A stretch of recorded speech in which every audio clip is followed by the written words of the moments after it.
nama saya Cornelia Carmila Barumeliala. Saya kelompok 1 golongan 2 angkatan kedua tahun 2022. Di sini saya akan memaparkan tugas mind mapping dari agenda 1 hari pertama tentang wawasan kebangsaan dan nilai-nilai bela negara serta analisis isu kontemporer dan kesiapsiagaan bela negara. Wawasan kebangsaan dan nilai-nilai bela negara. Wawasan kebangsaan adalah konsepsi cara pandang yang dilandasi akan kesadaran diri sebagai warga dari suatu negara, akan diri dan lingkungan di dalam kehidupan berbangsa dan negara. Bangsa ialah sekelompok masyarakat yang bersamaan asal keturunan, adat, bahasa, dan sejarah serta berpemerintahan sendiri. Tentu saja, negara kita Indonesia memiliki manajemen pemerintahannya sendiri, yang bercita-cita menjadi negara Indonesia yang merdeka, bersatu, berdaulat, adil, dan makmur. Kemudian, kita harus mengetahui sejarah dari pergerakan Indonesia. Sejarah pergerakan Indonesia memiliki titik penting yang dimulai dari berdirinya Budi Utomo pada tahun 1908 yang ditetapkan menjadi Hari Kebangkitan Nasional. Kemudian berdirinya Perhimpunan Indonesia, yang merupakan organisasi pergerakan nasional pertama yang menggunakan istilah Indonesia dan merupakan perhimpunan pelopor kemerdekaan Indonesia di kancah internasional. Setelah itu diadakan Kongres Pemuda 1 dan 2 yang menjadi awal terbentuknya Sumpah Pemuda dan pertama kali lagu Indonesia Raya dikumandangkan. Kemudian Jepang membentuk Badan BPUPKI dan PPKI untuk persiapan kemerdekaan Indonesia setelah kalahnya Jepang dengan sekutu. Namun, karena badan tersebut merupakan buatan Jepang, maka tokoh pemuda memaksa untuk memproklamasikan kemerdekaan Indonesia tanpa nama PPKI dan diproklamasikan atas nama bangsa Indonesia. Kemudian lahirlah proklamasi.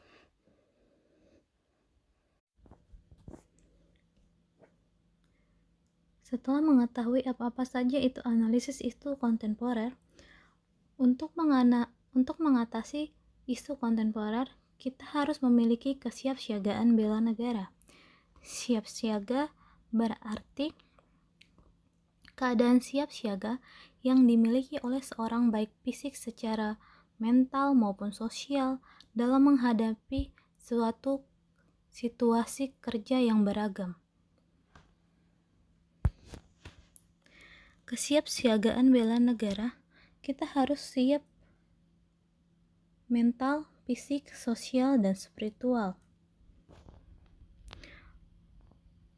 untuk melatih kesiapan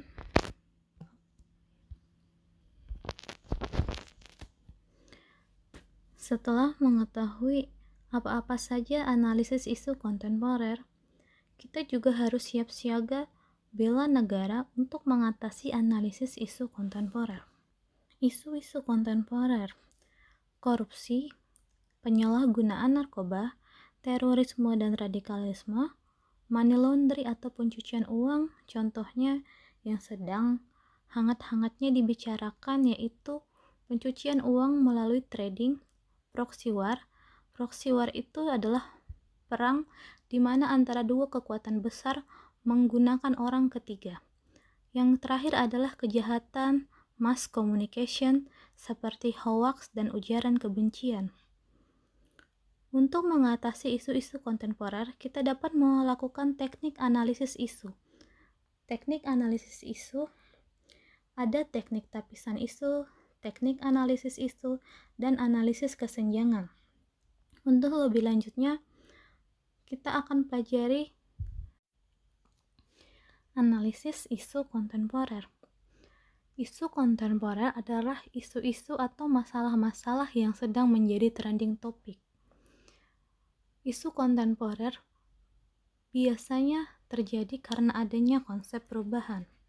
Konsep perubahan lingkungan strategis adalah sesuatu yang tidak bisa kita cegah. Contohnya seperti masalah COVID yang sekarang ini. Perubahan lingkungan strategis itu dapat berdampak positif atau negatif. Sebagai contoh dampak positif dari COVID-19 adalah kemampuan SDM tentang media sosial yang bertambah dan menggunakan alat komunikasi yang semakin lancar. Namun dampak negatifnya juga lebih banyak, seperti susahnya mendapat pekerjaan dan naiknya harga-harga yang membuat setiap orang kesusahan. Perubahan lingkungan strategis dipengaruhi dari komponen-komponen seperti individu atau diri sendiri, keluarga, masyarakat lokal, nasional, dan dunia.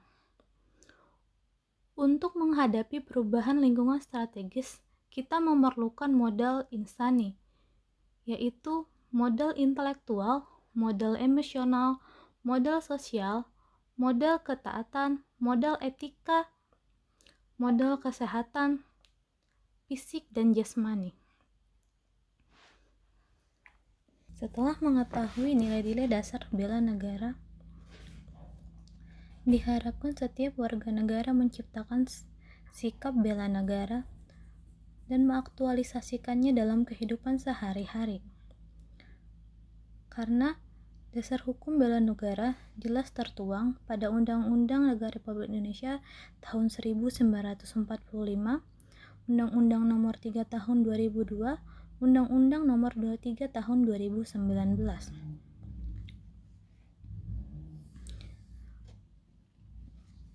Rasa bela negara diperlukan untuk mengatasi isu-isu yang terjadi, yaitu isu-isu kontemporer. Mari kita pelajari analisis isu-isu kontemporer. Setelah mengetahui sejarah pergerakan Indonesia, tentu tumbuh perasaan ingin membela negara. Ada yang dinamakan dengan nilai-nilai bela negara. Bela negara adalah tekad dan sikap dan perilaku serta tindakan warga negara, baik secara perorangan maupun kolektif, untuk menjaga kedaulatan negara, keutuhan wilayah, keselamatan bangsa, dan negara yang dijiwai oleh kecintaan kepada negara Republik Indonesia, dan untuk melindungi negara dari berbagai ancaman.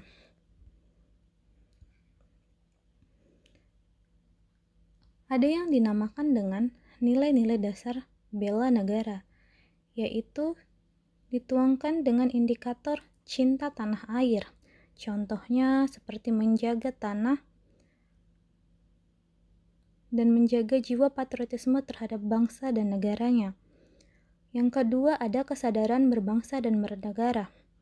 Contohnya berpartisipasi aktif dalam organisasi kemasyarakatan, ikut serta dalam pemilihan umum.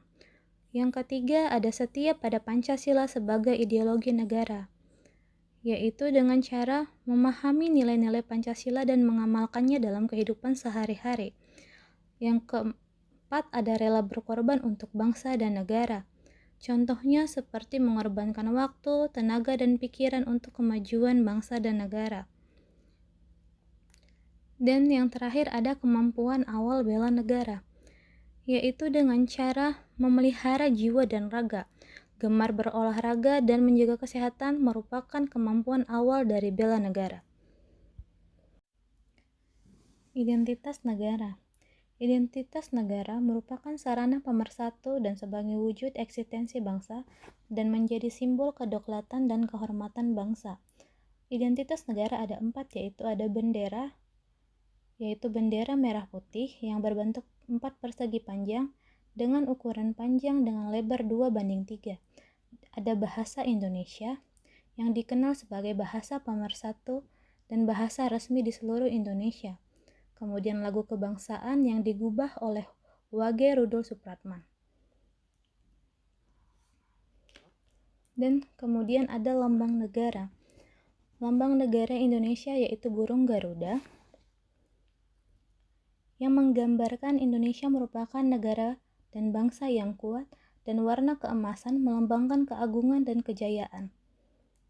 Terjadinya proklamasi, para pendiri bangsa kemudian sepakat membuat 4 konsensus negara atau dulu yang dikenal sebagai pilar bangsa.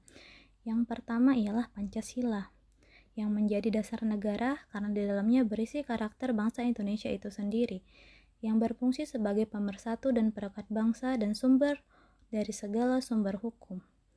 Kemudian karena Indonesia merupakan negara hukum, dibuatlah Undang-Undang Dasar 1945 yang merupakan hukum tertulis yang sah yang berisi norma-norma dan aturan yang harus ditaati dan dilaksanakan. Indonesia merupakan negara yang beragam suku, agama, namun bukan halangan mempersatukan bangsa Indonesia dan merupakan ciri khas. Maka dibuatlah semboyan Bhinneka Tunggal Ika yang berarti walaupun berbeda-beda dan beragam-agam, tetapi tetap satu. Slogan itu dibuat untuk menanamkan rasa kebersamaan sehingga tidak memicu konflik. Kemudian negara Indonesia berbentuk Negara Kesatuan Republik Indonesia